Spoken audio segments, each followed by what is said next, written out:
There we are. Looks like we're live. Waiting for Jenny and waiting for DJ Jenny.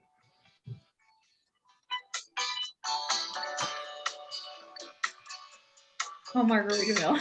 Oh, we get a whole month of Jimmy Buffett. Wow, that's might wonderful. Well. Good morning, everybody. It is July 28th, the last Wednesday of the month. And we had to do a little tropical introduction again. I mean, we might as well. I mean, we've had this Key West vibe all month and enjoying it and living vicariously through Christian.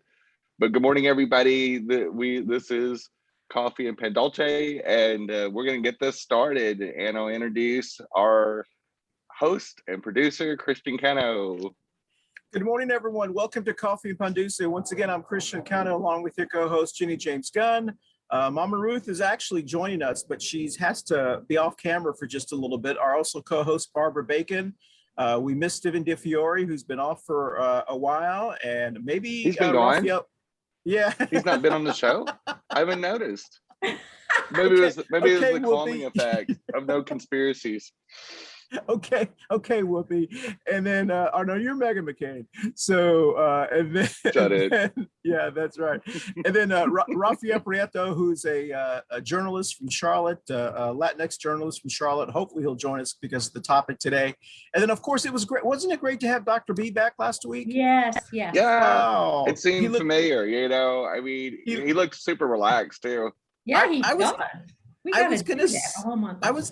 I was going to say he looks like really relaxed. I mean, I'm impressed. So listen, as everyone knows, I'm actually away for a month, but today's show is really interesting because of the topic we're talking about. So I'm going to have to be muting myself a lot because the Navy fighters do their practicing here in the morning. And then you have your Key West Roosters that want to walk around reminding ourselves that this island belongs to them. And the five, is it six-toe cats? What's the Hemingway cat? The six-toe cats that are in it. I don't know that much history about Key West. All I know. All right, so we are exactly, if you can look behind me, that's mile marker 0. Mile marker 0 here in Key West is a pretty important site, so to speak. It's mile marker 0 from the United States. And it's also 90 miles to Cuba. It's actually closer from there to Cuba than it is to Miami. And today's topic, we're going to be talking about the Free Cuba movement, or some people are calling it the SOS Cuba movement. So we'll be talking about that today. But before we do that, let's go ahead and salute to Coffee Pan Dulce. We'll talk about the 3 topics. Is that okay with everyone? Yeah. Yes. All right. Well, salute if you can see my. So apparently, so technically, I'm not at mile marker 0 because you have to have a permit, and I forgot to get the permit. So it was Taco Tuesday. So I'm actually 90. Yes, I'm 90.4 miles from mile marker 0. So I'm 94 miles to Miami, to Cuba. Same thing. Anyway, so once again, we wanted to salute all of our people, the people who watch us, but we also want to thank our Pan Dulce sponsor and supplier. Hopefully we'll get some fresh ones next week. Let's hear for the pig. Oh yeah, it survived. Right. The pig has survived the trip to Southern Florida. I mean, that's a tough little pig right there. Yeah. I mean, that's pretty awesome. So with that said, I think we'll let Jenny introduce the 3 topics, if you remember that, Jenny, and then we can all comment in about 30 seconds. And also, we forgot to introduce each other. So let's do 30 seconds really quickly, introducing each other. Let's go, Jenny, Barbara, and Raphael, who's joining us. Please go, Jenny. Hi, I'm Jenny-Jaymes Gunn. I am an LGBT advocate in the local Charlotte area and in many other communities. I'm part of Charlotte Pride. I'm one of the team coordinators and volunteers. And I'll take it away, Barbara. Hi, I'm Barb Bacon. I'm a healthcare advocate here in South Charlotte. I'm being an advocate for several other things lately. So I guess be like Mama Ruth. I'll be a community advocate pretty soon. So other than that, I'll give it over to Raphael. Hi, I'm Raphael Prieto. I am a journalist in the Spanish language media. And I'm very happy to be here in Coffee and Pan Dulce, Cafe Pan Dulce.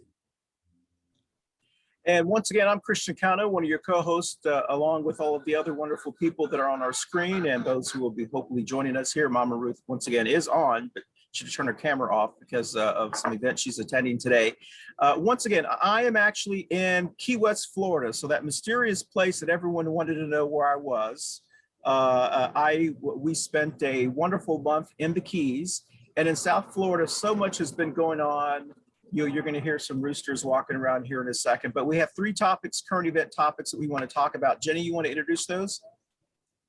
Absolutely. We wanted to talk about the new CDC mask recommendations due to Delta. We wanted to talk about is DT, the former guy, is he the real influence on the Republican Party anymore? And then, of course, Republicans now breaking ranks and talking about the vaccine and recommending it. The first one, or I'm going to go with the second one. Yesterday, they had a runoff in Texas for House seat number 6. The recommended one, or the advocated one from DT, was lost considerably. So we're seeing that influence, that long reach of a former president go away. The second one is that many of the Republican leadership is now starting to say, this is foolish, you need to get the vaccine. We saw Governor Kay say, does people even have sense anymore? Get the shot. She kind of went off and went viral there for a little bit. We've seen Sean Hannity say it more than once on his show. We've seen Liz Cheney. We've seen Mitch McConnell now. But if those 4 people are now the voice and the common sense part of the Republican Party, that tells you how far the party has fell. I mean, because typically they're considered kooks, especially Governor Kay down in Alabama, and some of the unhinged things she said about women's rights. And she's a woman. And then the third thing, the CDC recommendations. Many cities are going back to masking up, making it mandatory. I know LA County is now got a mask mandate, and several other places have. So whoever wants to take the topics next. I would just had CNN on briefly, and Ron DeSantis, the governor of Florida, is really mad about the mask mandate. I don't think that's going to happen in Florida. And aren't they the #1 state with Delta virus cases? I'm like, I don't get it, but hey, I guess he's entitled to his own opinion, but hopefully the people aren't listening to him. This is pretty serious. And I was expecting the CDC to do something about the mask mandate, and maybe people will stop coming up to me now and saying, why aren't you vaccinated? Because we have to wear masks again. But I was out already this morning, and a lot of people didn't have masks on. So I don't know what to say about that. And I don't want to talk about Donald Trump anymore. I don't care for the man. So that's all I'm going to say. Go for it, Raphael. Yeah. The topics that you are discussing, the masks.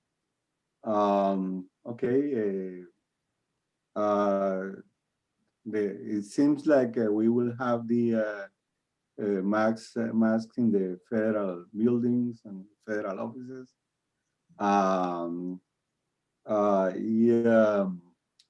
I saw yesterday the hearings about what happened in the Capitol.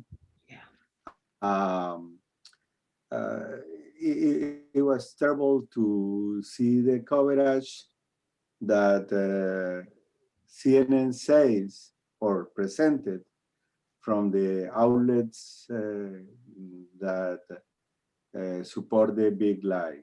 They didn't really pay attention of all the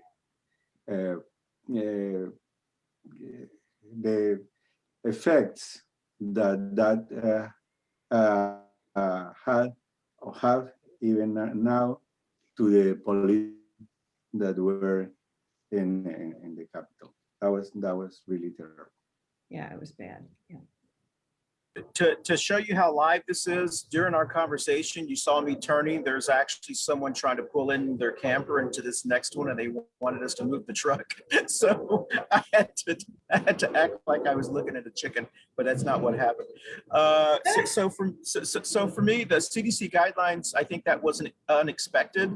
I think, I mean, if down here in Key West, there's a lot of people who wear masks inside still, because even though I'm vaccinated, we don't actually know, what the Delta variant, just to help. I don't know. I mean, I'm probably still, I think we all talked about this before. I'm still going to be wearing masks when I'm indoors or I feel unsafe in certain areas, especially during cold and flu season. DT, yeah, you're right. I'm tired of talking about him, but I completely agree with Jenny. Isn't it interesting that he's having these rallies every Saturday night, and we like barely hear about it like Monday, and we have to like dig for what he said because no one cares anymore. And so I thought that I wonder was. if we'll ever hear about the COVID cases that happened because of those. Oh yeah. Oh. Oh yeah. I mean, look at when he had the rallies before. I mean, that friend of his died, and it was no big deal. I'm like, geez. Yeah, that's terrible. And I guess that's really the only comments I have to say. But it's good to see you, Raphael, especially on today's topic, because you probably have a lot of insight.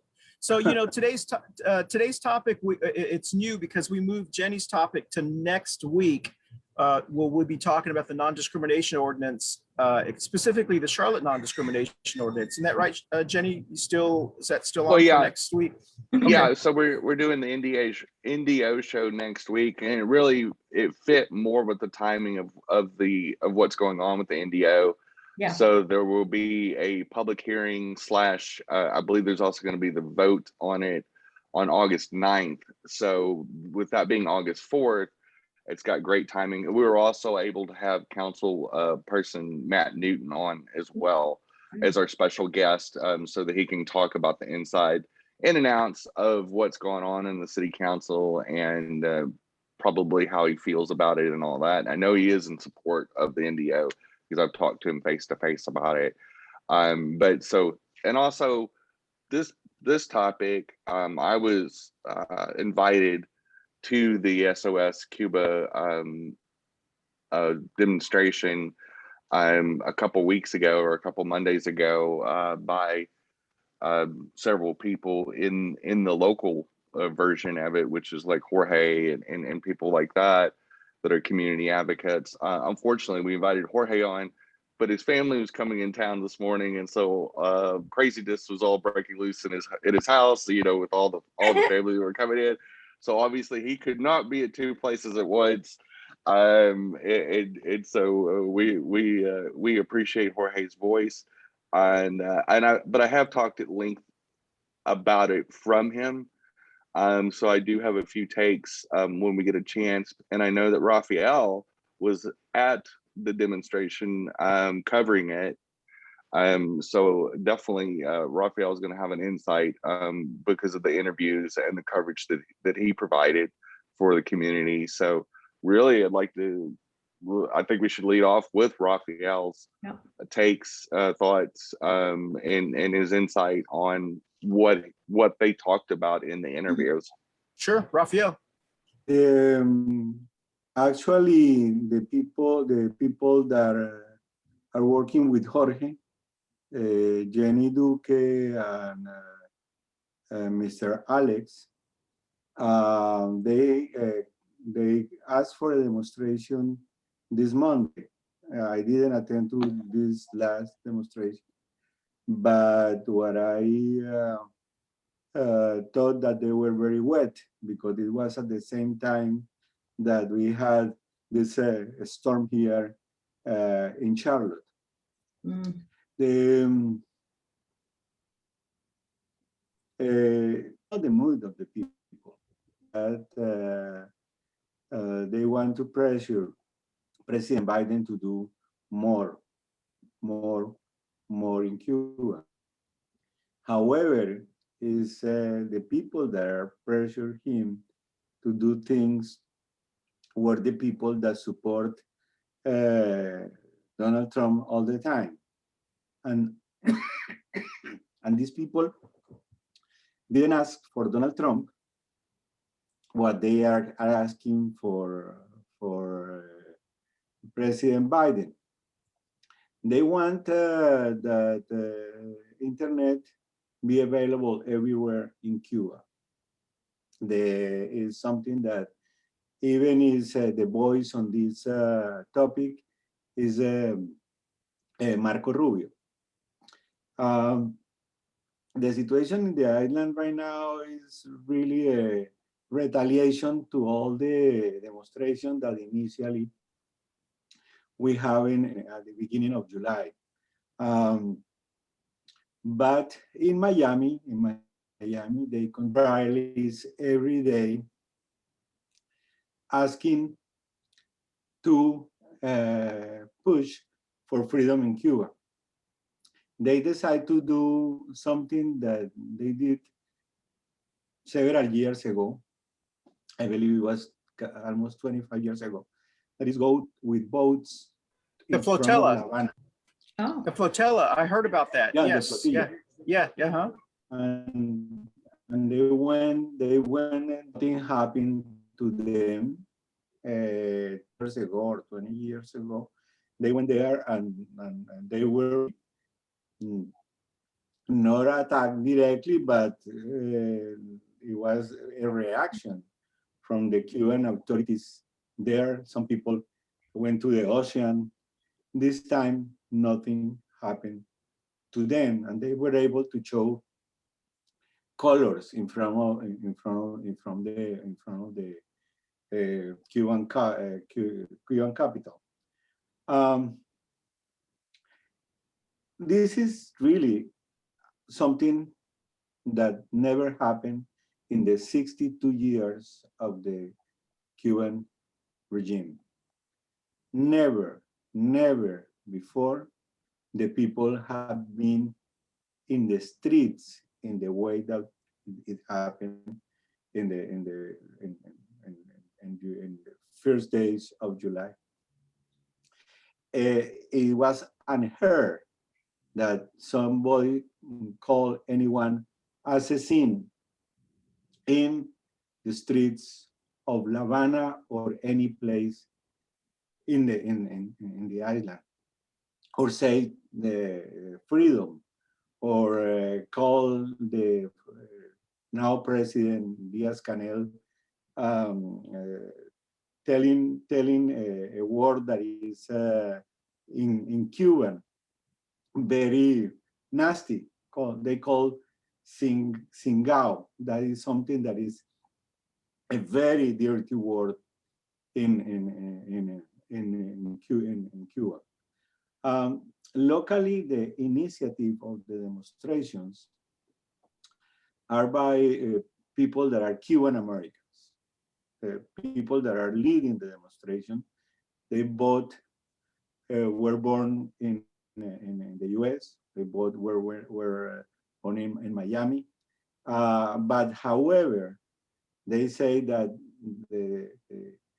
the feeling for freedom is for their parents, is for the families that they still have in the island. And really, the Cuban regime has been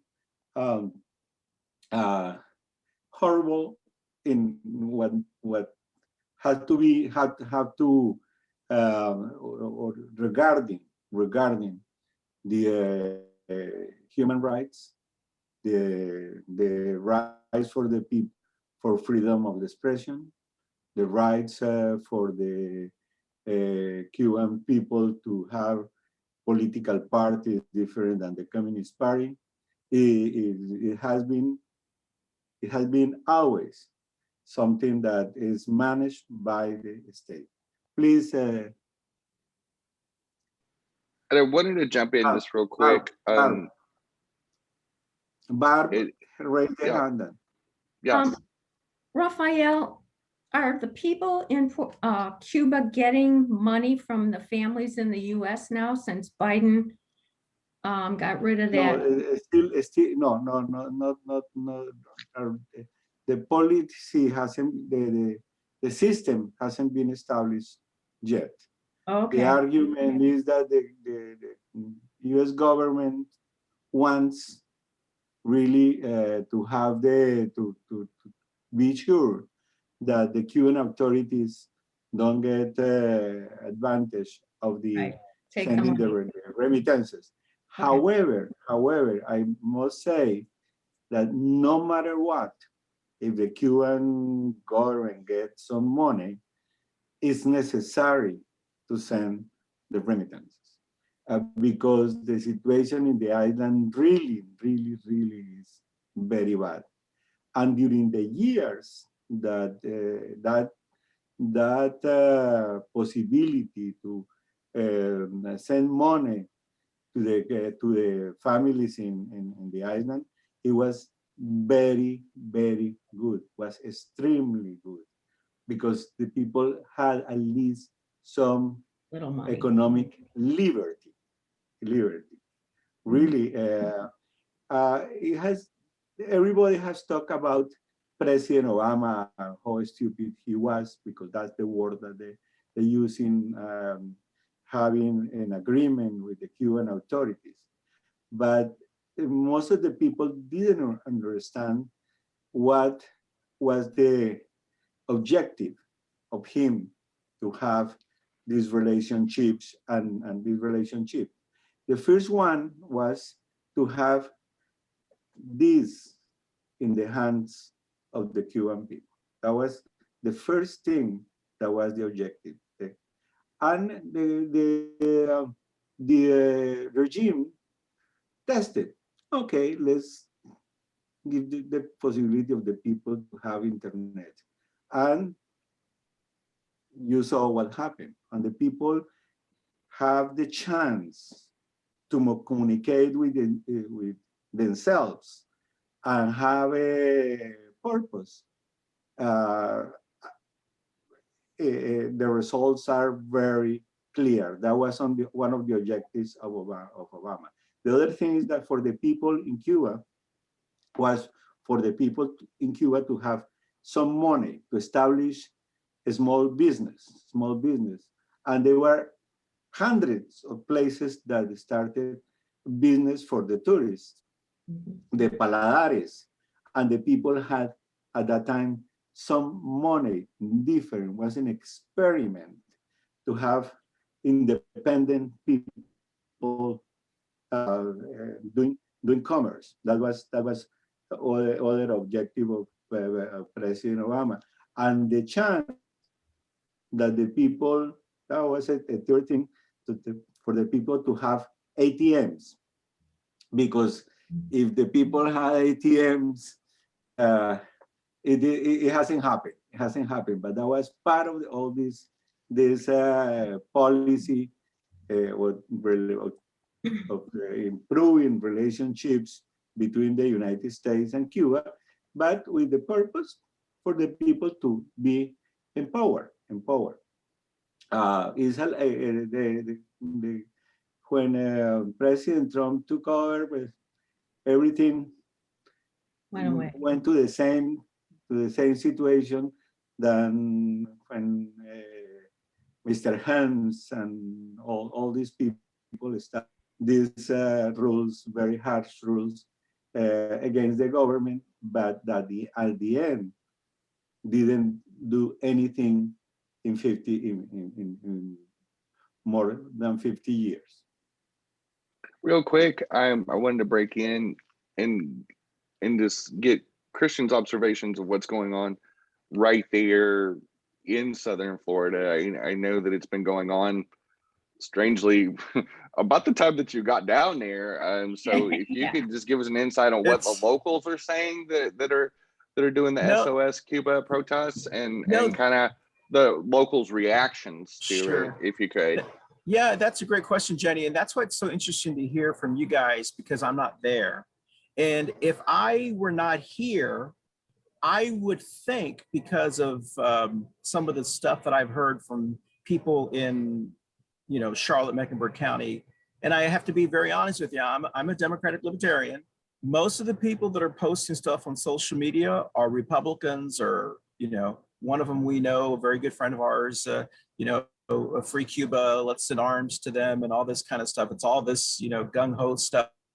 And so if I had not been here, I would think, oh, that's what's going on. But when I saw that, and then behind me in my screen, I have the event I attended, which was at a Walgreens just a block away from here, and they were about to do one of their parades or their marches. And I went and I wanted to talk to the person, and so I talked to the wife of the guy who organized it, and it was a very completely different. Not story, but a reality of what they're asking for. They were asking for humanitarian aid immediately. They wanted to return back to the Obama, policies, so to speak.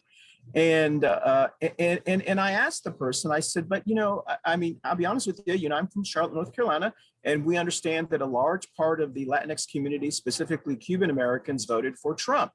And she told me, well, he's not president anymore, and he's not coming back to be president. And she was very frank. And so then I thought, well, maybe it's a generational thing. Maybe it's because she was young, and maybe that was just kind of the thing. So it's a very different, the feedback I'm getting from here. And she told me my husband met with the Black Lives Matter organizers, and they're helping us with these marches. And then I also saw on the local news, the Democratic Party is helping them with the marches. I don't hear and see any Republicans here. I don't see any, the ones that we're looking at in Charlotte. I don't see them getting in caravans coming to help them in marches. I see them talking in their basements about how big and brave they are, but they're not here helping Cuban Americans. And the reason to me that's so important is because during this march, and then I heard about the flotera yesterday from a local that happened this weekend.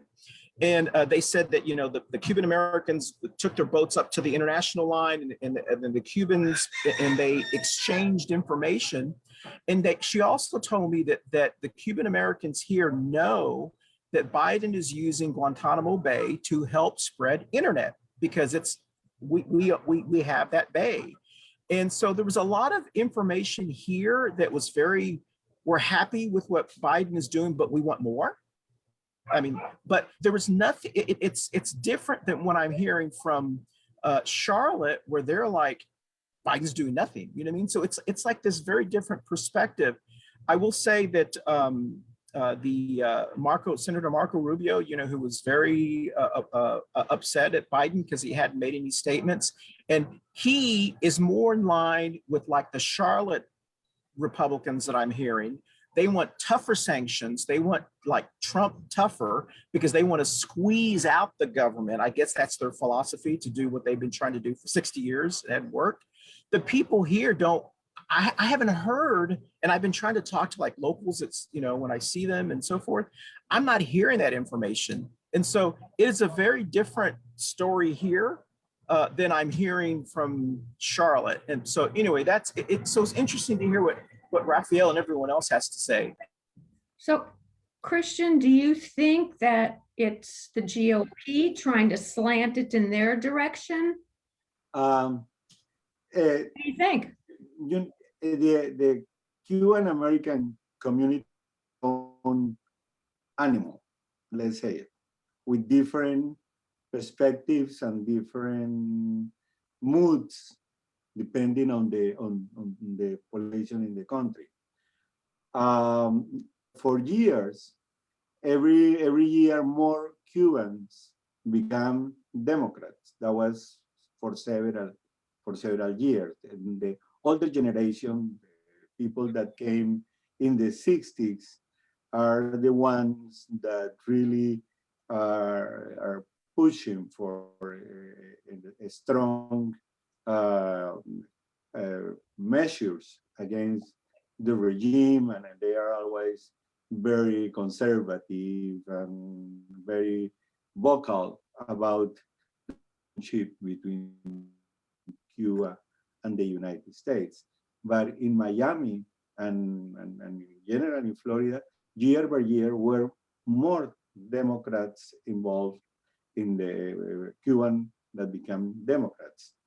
But I believe prior to the Trump election, and prior to these last elections, the tone was changing, and for the Republicans, the option, the Cuban Republicans, the option to win the elections was the card of the socialism and the communism.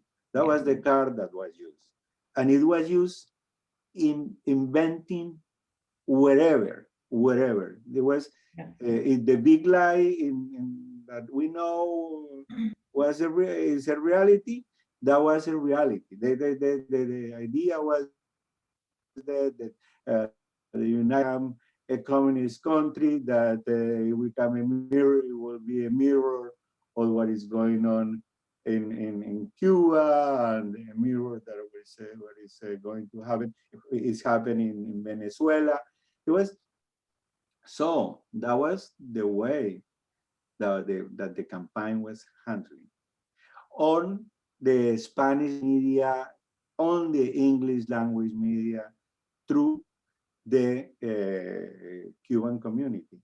And that was the way that they got the 30%, 35% of the votes. Something that didn't have happened before ever from a Republican candidate in the way that Trump got those votes. Right now we have people in the House of Representatives that are very vocal, that are like Maria Elvira Salazar. She was I work with her. I work with her in CBS Telenoticias, and I know her. She is smart. But at the same time, she's an expert to send messages. I heard the other night in the television, she's saying that that Biden, that she doesn't understand what the current administration is doing, basically. But she said she did express that in a way very, very Spanish and English. So we have people in the Cuban American community that knows that that the policies to be a total enemy of the Cuban regime didn't work. Segment of the community that knows. That's what I'm hearing here, Raphael. I'm hearing some of the Cuban families, or at least some of the younger people. What I've heard them say is it hasn't worked. We've got to change. Yeah. But let all the people think like that. And in Miami, there are segments that are have the traditional vision. There are people that right now, some politicians are trying to use this against Biden. Biden has to be extremely strong. He has to change everything. Demands that they didn't ask for President Trump, for former President Trump. They during that time he spoke very nice to them, and they were the people that he cares, but he didn't do anything.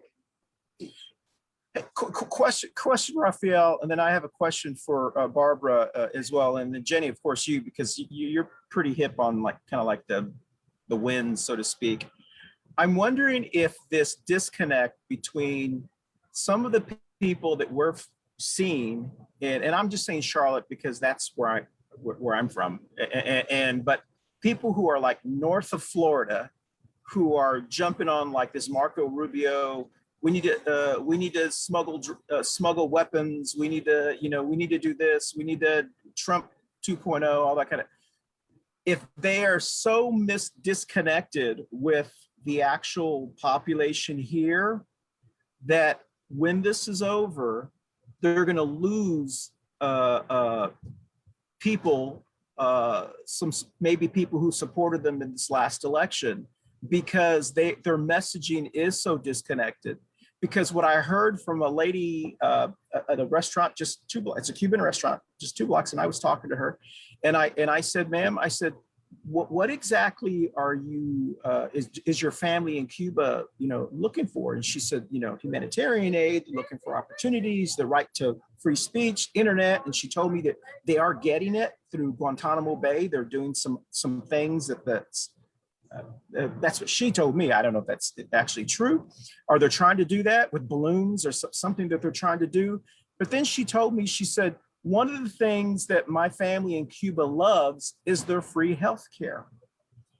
And when she told me that, I almost chuckled, because the meme that's going around in Charlotte by the Republican Party of Mecklenburg County is the reason the Cubans are uprising is because of free health care. So they're trying to give this it's a political message. They're trying to tell people, you see, if we have health care for all in America, we're going to be like Cuba. Oh. And is that bizarre? So anyway, I'm curious what y'all thought about that. Anything they can latch on to. I believe for the people that I know, of course, the people recognize some advances of the medicine in Cuba, and the doctors that goes all over the world, that every time that happens something or they need doctors, Cuba provides the doctors. The only thing that is the reality is that those doctors are paid by the governments of the nations where they go, and the Cuban government takes more of the money. Let's say if we say $100 that the person receives, the Cuban government takes $80. Basically, those people doesn't receive the money that they are worth. Or for the ones that are in some way contracted, the money goes to the government. Everyone recognized some advances, but at the same time, some people that have family there says they don't have enough materials, they don't have enough devices, they don't have enough things in the real world. They receive free attention, but not everything is perfect in the system. Barbara? I have 2 questions. Are we talking Doctors Without Borders going to Cuba? Is that who's going to Cuba? Who's going to Cuba? No. Is the Cuban government have tons of doctors. Okay. Doctors that receive $2 a month for salary. And then they have this way that, as an example, now with the pandemic, they need doctors in Italy, and the Cuban government send doctors to Italy. Okay. Let's say something happened in a part of Latin America, Venezuela, and the Cuban government sent the doctors. Okay. Raphael, hey, Raphael, I did not know that until this last weekend, that when the Castro regime took over, one of their focuses was he wanted to have world-class medical doctors and healthcare. And he put so much money into doctors that they focused on cancer, that they have some of the leading cancer researchers. I didn't know that until I watched PBS this weekend. That's true, but it's also true that the medicine in Cuba was good even before Castro took over. The idea that some people had about Cuba is that Cuba was a very underdeveloped country when Castro took over. No, Cuba was very close to the United States.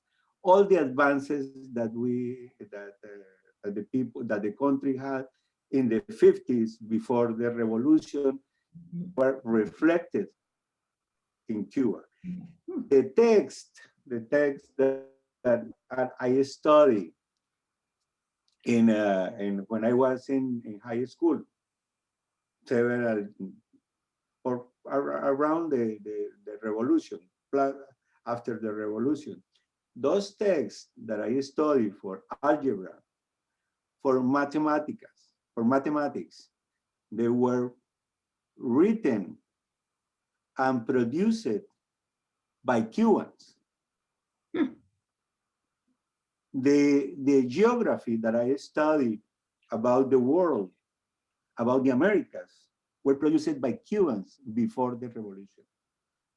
The Reader Digest had that for Latin America, for the Spanish language, had the headquarters in La Habana. The Cuban people were one of the first that have television like everyone else in the United States.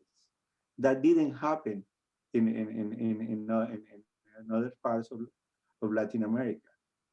They were very advanced. They weren't this population, total poor population that didn't have opportunities.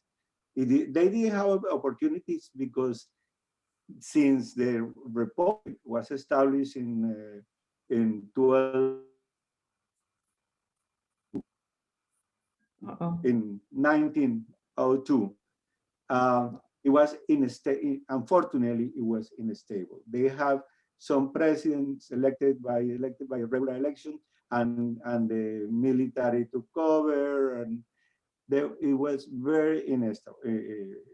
It wasn't something that worked all the time. Sorry, Barb. Barb, you had another question? Yeah. I've heard, trying to research, because I know very little about this situation, but when the new leader of Venezuela took over, is it correct that he stopped giving Cuba a discounted rate for oil and gasoline? And that has seriously impacted their economy. The new leader of Venezuela? Yes. Or when Diaz-Canel was selected as president of Cuba. You know, the cooperation, Venezuela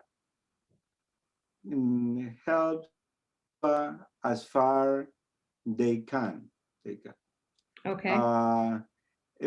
For years, the support for Cuba came from the Soviet Union. Yeah. Came from the Soviet Union. Yeah. It was a crisis, and it was very difficult for a time to adapt, not having the support of the Soviet Union.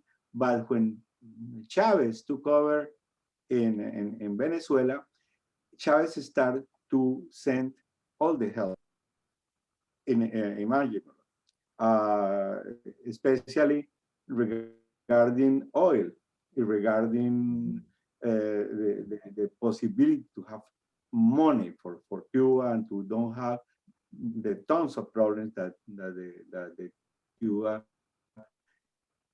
However, and Venezuela will continue to help Cuba. The problem is that Venezuela is in crumbles. Venezuela is the worst situation than ever. They are that even on gas right now. The country that has the largest reserves in oil don't have gasoline. The people right now, they have to do 1 day of wait to get gasoline.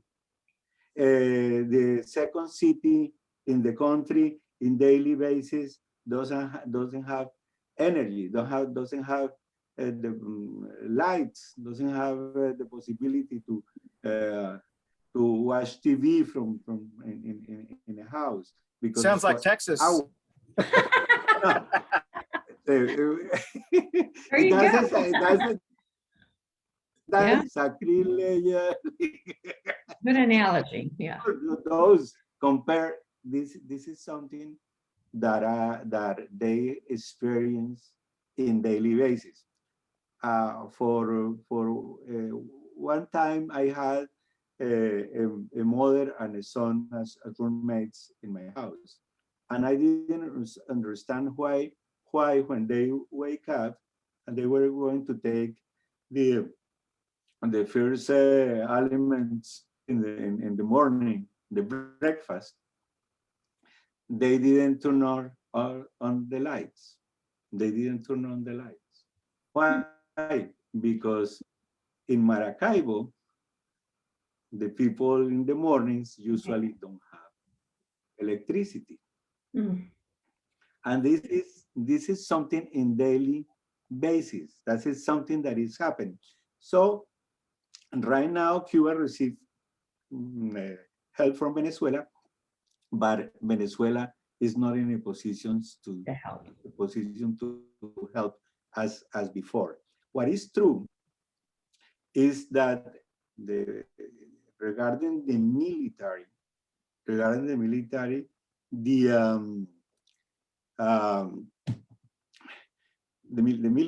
link, the principal link, and the secret services and everything are run by Cubans in Venezuela.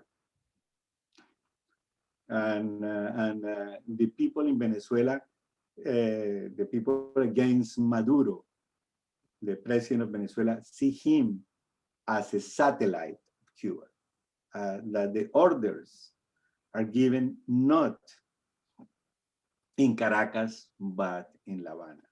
For the perspective is that the dependency is that deep, that when Venezuela, the leadership has an extremely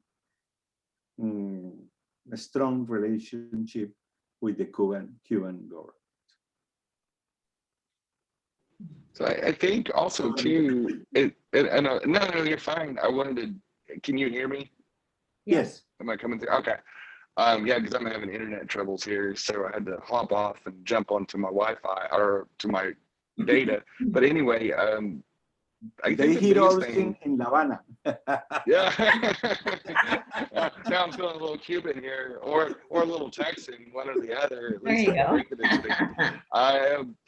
you go. Uh-oh.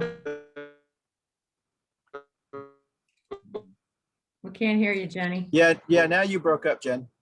But it's Really, interesting. really, Okay, I'm not gonna mute. really, I'm gonna mute because I don't think it's getting better. Type a question, Jenny. That'll work. That's what I had to, we were talking about doing that for me because I didn't have any audio, so. Hey, Raphael, I have a question because I know we only have about like 12 minutes left since we do, value everyone's time. Because, you've been involved in journalism with the Hispanic Latinx community or Latino community, for your life. When I first heard about this, when we first got here, admittedly, because of my implicit bias in the lens that I see Cuban Americans through is how I was brought up. I was brought up in Texas as a Tejano Mexican American kind of Latino Latinx person. And in our community, and not everyone, but it always felt like the Cuban Americans never really participated in the things that we did. They never felt, or we felt like they felt they were not above us, but different than us. And so whenever we were talking about Latino issues or whatever, the Cuban Americans would never be involved. They would never be marching. And so it always seemed like it was like different individuals. I've always kind of felt that. And I have Cuban Americans in my family, and they even are very adamant to tell you, my family's from Spain. You know, I mean, they're very adamant about, you know, even more than, you know, let's say Mexicans or Guatemalans or whatever the case may be. So do you think that this is going to bring the Cuban Americans, maybe Charlotte's different. You know, we have wonderful people like Jorge who've always been involved in our communities and sport. But do you think that they will start to get more engaged in the like LatinX movement or Latino movement? I doubt it. The situation of the Cubans are different because what happens after the failure of the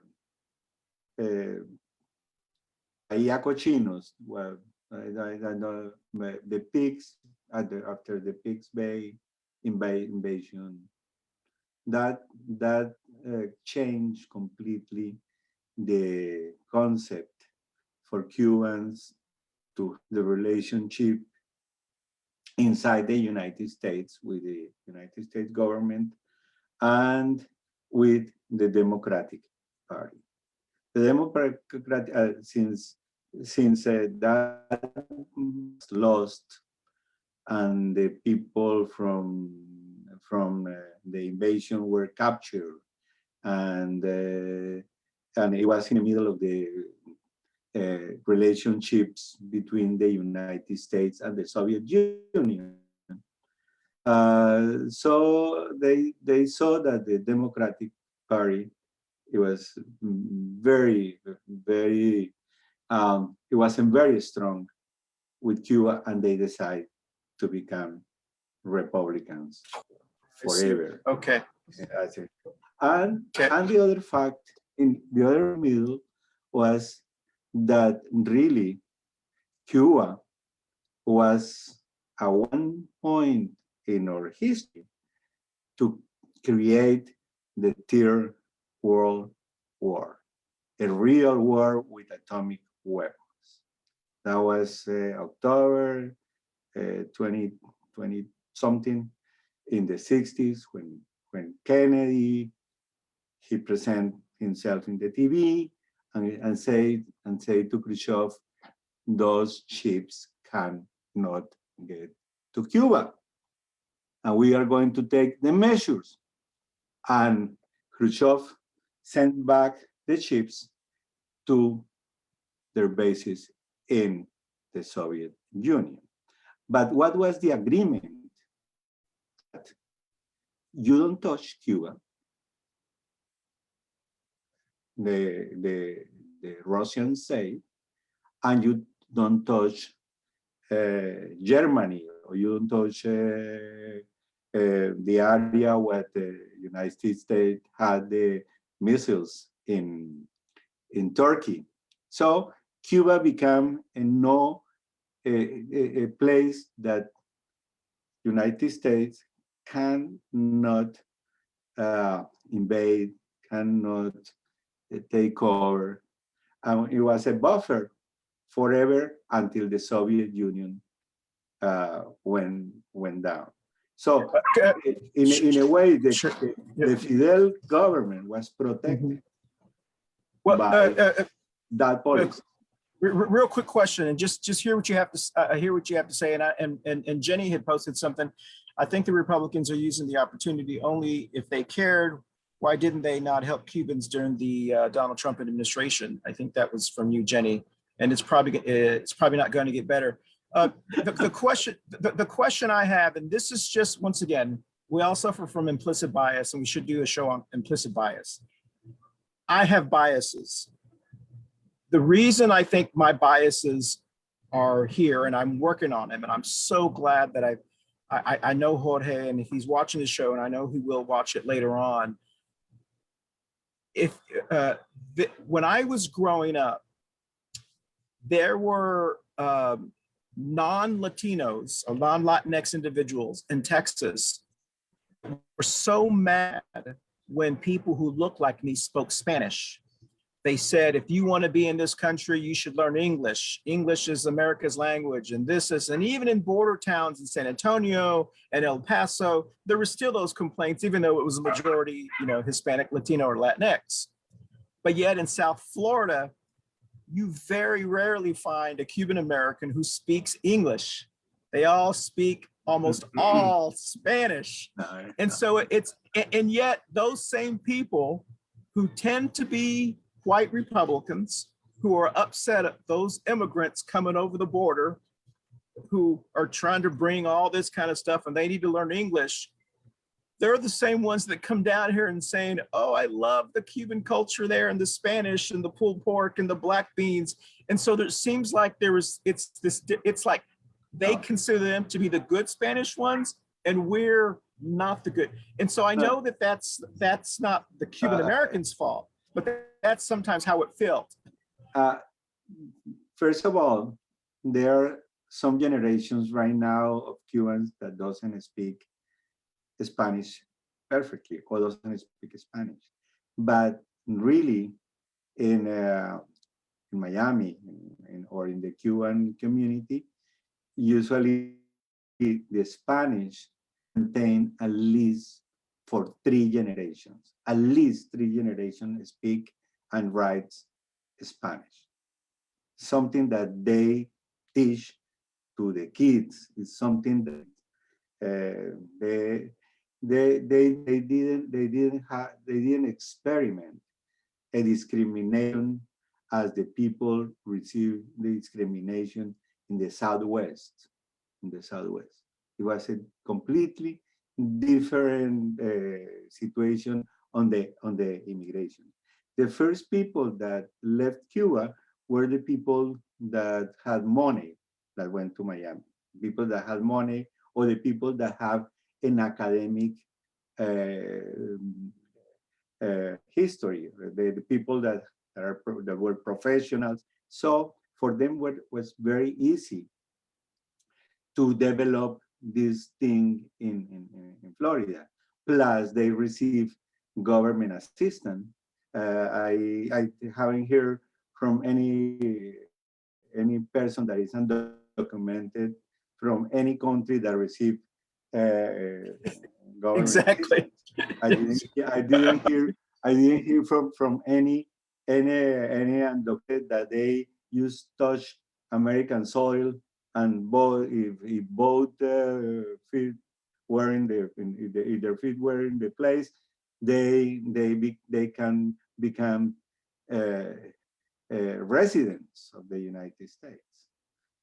That is something that Cubans had, and they had really a kind of support of the American government, something that other people didn't have. That's the reason why they were able to progress. But of course, they have some of the same challenges that other communities. It wasn't that they given a spoon of a silver spoon for everything. No, they work for what they have, and since they were by their own for a while, and they really some people saw them as traitors to a revolution in Latin America, and the people in Miami were so they developed their own way. That's the reason, and that's something that I realized when I came to the U.S. and is how I see. And you can ask me to every community about every community how they feel, and the reasons why they had this attitude. However, Miami is in a way like capital of the media, of the Spanish language media. So they have to deal with the of the Mexican Americans and the Mexicans in the United States that are the majority, the overwhelming majority than any other nationality, as well with the Puerto Ricans but going against change, as I explained before. Well, I do think it would benefit us in let's say in a city like Charlotte, where we have such a diverse Latino, Hispanic, LatinX community from so many different places, you know, so many different nationalities. I forgot how many you guys, how many independent states you go to. 21 countries. Yeah, I do think it would be nice to have some type of summit, and we can share with each other how we view each other, because I do think even within our own community, that might be why we don't have any political power, is because there's so many implicit biases towards each other, many for different reasons. But we have run out of time, just in time for Mama Ruth to join us. I know, I'm sorry. I miss you guys. I missed the conversation, but I hope it was a good conversation. Make sure that, you know, yeah. the most important thing that we can do is just support each other and learn who has your back, cover their back. Yep. You're muted. I've learned a lot from Raphael, Me too. and Jenny's having some technical issues, and I see she's been writing some things in here, and I know she's been, you know, out there supporting. Go ahead, Raphael. And I finally found my glasses. You were behind the lights. You were behind the lights, and I couldn't read what Jenny was writing. Sorry, Jenny. Sorry. That's okay. Okay. Well, listen, we're going to go ahead and wrap up, because we know we do value everyone's time. So listen, this is our next week. I will be back home, and I'm sure everyone else will be back where you're at. And then we'll be doing the show. Jenny's will be leading that show about the Charlotte Non-Discrimination Ordinance. I believe Councilperson Matt Newton will be on the show, and I think she may have someone else from the LGBT+ community on the show talking about that. So please join us again. Watch this show later on YouTube. Thank you for joining us on Facebook Live. We're going to go around the screen. Tell us where you're going to be in 30 seconds or less. But if you did not notice, if you're looking at the screen, the St. Bernie has been here. I don't know if he's still on the screen. He's maybe in the middle somewhere. Is there some coconuts or mangoes? Is that what they are? Those are coconuts. So, you know. Oh, you took them from the tree? No. So this is interesting. And Raphael may know this. I didn't know this. So all these palm trees, periodically, they have to take the coconuts off, because if they get too ripe, they'll fall and they'll hit someone in the head. So they can only get so big. And so they had cut down, and I said, can I have them? He said, yeah, whatever, you know? And so I've got a coconut for you guys. I don't know if they still were ripe or whatever, but I'm also going to get buy some avocados and bring them. And they're as big as those coconuts. So really? Yes, they're about this big. They're like a certain breed that you get in South Florida. Wow. Those are Saint Bernard coconuts. That's no, right. What about, Christian, are the avocados the smooth skin kind, the big ones? Yes, they're big. Wow. They're huge. Yeah, it's almost intimidating. You can find some every once in a while, like at a Harris Teeter, you know, and they all come from South Florida. But anywho, so let's go around the Brady Bunch screen. Barbara, Raphael, Mama Ruth, and then Jenny, if you are on. If not, you can type it in. Tell us where you're going to be in the next 30 seconds, and we'll end the show. I'm going to be in Winston-Salem tomorrow, and I'll be taking a friend to Duke on Friday. And so I'm a traveling roadshow again. Me the next? I'll be here home. I'm going to be today at home, most of the day at home. Today is Peruvian Independence Day, and I have to broadcast the Fiestas Patrias celebration of Peru today. Today is also the inauguration of the new president of Peru. So I am going to be with the Peruvian television watching the inauguration of the new president. Ah, And that's basically my duty. Today are the 200 years, the bicentennial of the Peruvian independence. And wow. the expectations are, I don't know. oh, I'll have It's to very text Noemi. It will be very interesting to know what Yeah. is going to happen. there. That's amazing. 21 cut. I didn't realize we had that many. That's incredible. Yeah. That's, Mama Ruth, that for me is la bella Ruth, mi amiga. She has attended to the celebrations, the presential celebrations that I have doing in Charlotte since 7 years ago. Through Fiestas Patrias, we celebrate each country in near the days of their celebration. Wow. One year we had 35 events. wow. Because we had Mhm. anyway. Let's continue because Yeah, you sure, are not sure. going to finish the program. Sorry. Okay. Mama Ruth, you want to tell us where you're going to be, or? I'll be here around, keep on doing my co-facilitation. Okay. That's about it. I attended past weekend, I attended the Welcome Back Festival. It was pretty nice. I liked it. Cool. Yeah. Excellent. Welcome. Jenny, it looks like she's still having her different She'll be challenges right now. attending, she wrote on the chat, she'll be attending Okay. some Pride, it says some Pride, where is it? Should be doing Pride work with Pride Charlotte work. Pride. Yes. And then Mhm. also should be leading next week's show. We'll be talking about the Charlotte Non-Discrimination Ordinance. I'm sure many of us have some very important questions, and it'd be great to see Council President Newton back on the show next week. So I just want to let you full disclosure. I actually had 3 people, local Cuban Americans that I had met and that were going to be on the show today. And they originally were very excited about it, but then they made the decision that they did not want to because they were not sure if they were in complete agreement with other Cuban Americans, and they didn't want to be controversial. So they said I could say that. I could tell them people that they support the communities and so forth, but there's differences in opinions on Cuban Americans here on how to handle things. And so I jokingly said, well, welcome to Charlotte. Yeah, like it's any different anywhere else. Yeah.